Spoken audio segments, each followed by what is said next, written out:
What's up, humans, and welcome to a new Psicoactivo. Happy Saturday, everybody. It's a prolific day today. This is my second video of the day, so I want to talk about Joe Rogan and something that he did recently in one of his episodes, which is he started talking about the Nazca Mummies. And if you guys know, Joe has been completely avoiding the subject, I think, because he probably thought that it was BS. There's a long clip that Gonzalo Chavez, my collaborator, shared on his social media.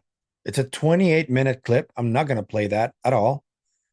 But I found it really interesting that he spoke about the case as if he kind of really has an interest now. And there's a lot of debate going online right now of who should be the person that goes on the Joe Rogan Experience and talks about the mummies. Many of you will probably say that Jaime Maussan should be that man. Maybe Josh McDowell could be a good choice. Maybe journalist William Gallison could be a good choice. He knows a lot about the mummies. But yeah, I think it should be someone who can communicate well in English, who can explain Joe what is really happening, because this case is compelling. There is something to it, but it is also very complex and very nuanced. And in order to understand the full scope of what has been going on with the mummies for the last 8 years, you need someone who can explain it well. So whoever he picks, I hope he does it well. But there needs to be someone on that show talking about these mummies. There's just too much evidence and too many clues to ignore them, you know? And Joe talks about this very well on one of his latest shows. He seems very interested. So I'm just going to play you something really quick that can give you a better idea of what Joe Rogan said about the mummies. Mummies that they found in Peru that have three fingers. The aliens. Yeah, well, they don't know what they are, but they have three fingers, and not three fingers because they cut the fingers off. They actually, their structure genetically has three fingers, and their cranial capacity, they have a large head, which a lot of times they think was due to, they would form their head and like press boards to make their head stretch out, which they definitely did in some tribes. Chinese do but with the the question feet. is, why were they doing that, and then were they doing it to replicate something else? Yeah, that's it. So the thing about these is that they had a cranial capacity that is larger than most human beings. That's alien. It looks like a fucking alien. That's correct. But So yeah, Joe is definitely interested. There's a lot of other aspects of this that I think if he would want to jump into, I think would be very interesting to talk about, because as you guys know, on this channel, I've been trying to take the more scientific approach with people who are either involved in the case in South America or are trying to get involved from the US.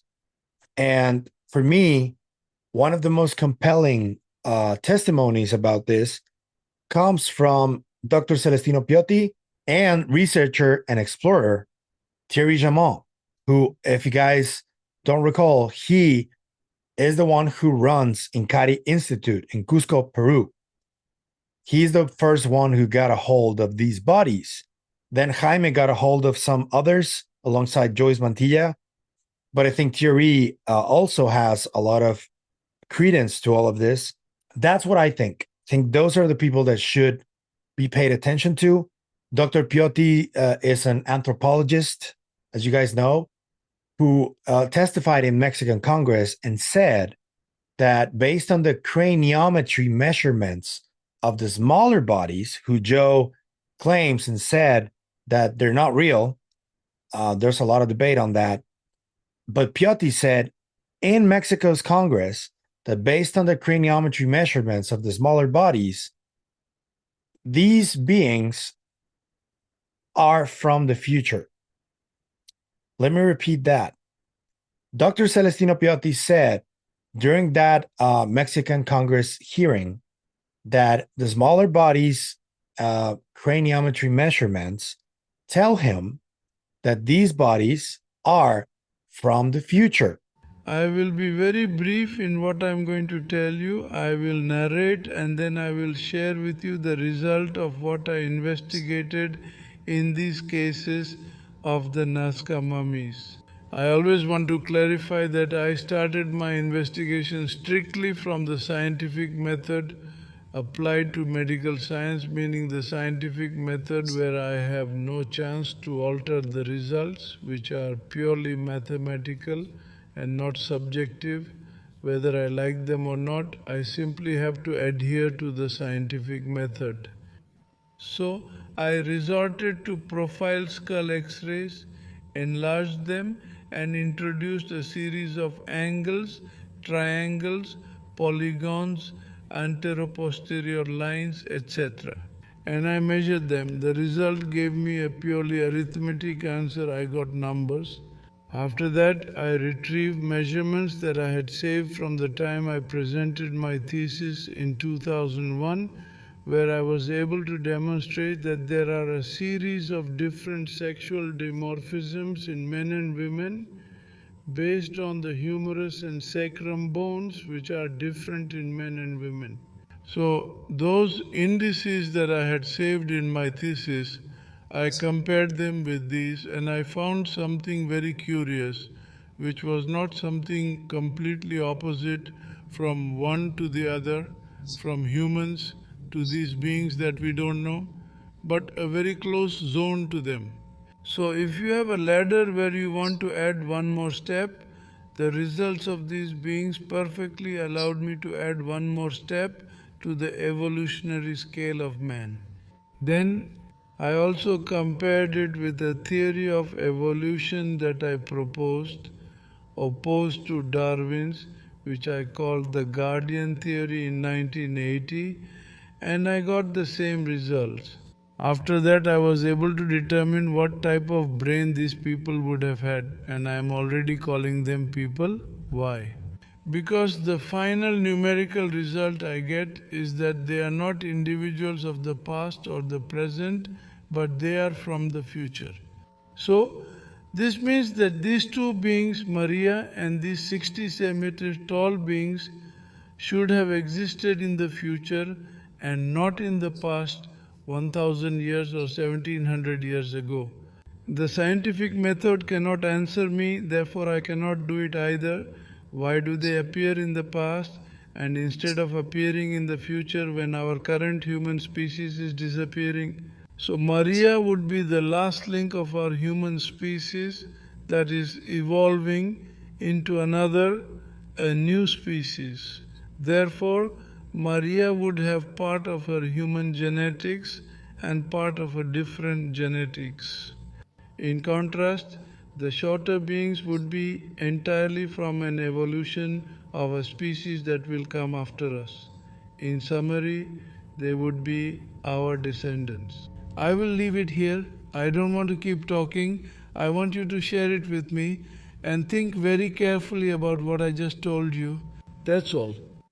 They have characteristics of humans, but their skulls are more evolved than ours, like thousands or hundreds of thousands of years in the future. So that's why naturally I wanted to investigate that and talk to him. And to my surprise, he has a lot of information about DNA, about craniometry, about forensic anthropology of these bodies. And his case is very compelling, in my opinion. I still don't think that they are from the future per se, but I do think that they may be a species that was here before the Younger Dryas impact, before the Ice Age, and they went underground. Because if you put together Piotti's and Dr. Michael Masters' cryptoterrestrial hypothesis, there's a lot of similarities between the two of them. And I would tell Joe that he could get Michael Masters on the show, but Masters has already repeatedly said that he wants nothing to do with the mummies. And he also has a lot of other things that he wants to do. He's got a lot of things on his plate right now. So I understand. But honestly, the best man to go there, who is open-minded about it, if he would be Dr. Masters. He's the best qualified, apart from Dr. Piotti. But they have similar explanations of, for example, Dr. Masters talks about the grays potentially being future versions of ourselves because of how their brains and their craniums grew over time, and their eye sockets grew too, and some of the characteristics of their skins tell him that they probably also went underground because of some cataclysm that forced them to go underground. So there are a lot of similarities between the two of them. And I think that they need to be explored, because I think that's a crucial part of our history and potentially our future too.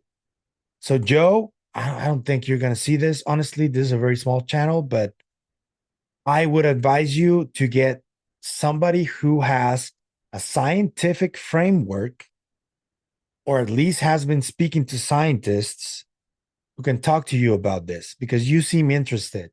And if you were entering the Nazca Mummies chat, I think this conversation is going to get to a whole new level thanks to you. So thank you for noticing. Thank you for talking about it. But I think that somebody needs to convince him that he needs to get a specialist there to talk about it. That's what I think. But let me know what you think about Joe's statements about the mummies and his sudden interest about them.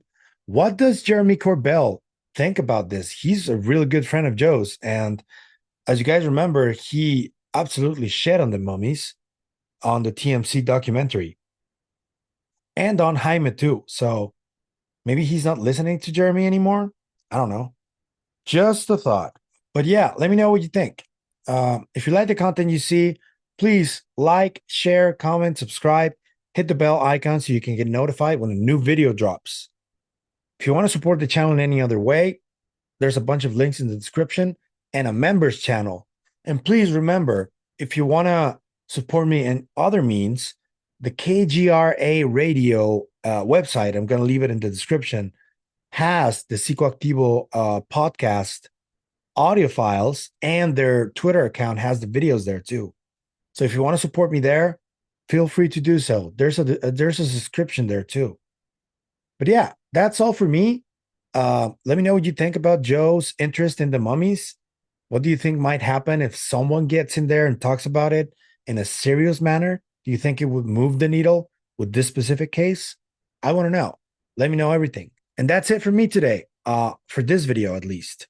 And remember, stay curious. Bye.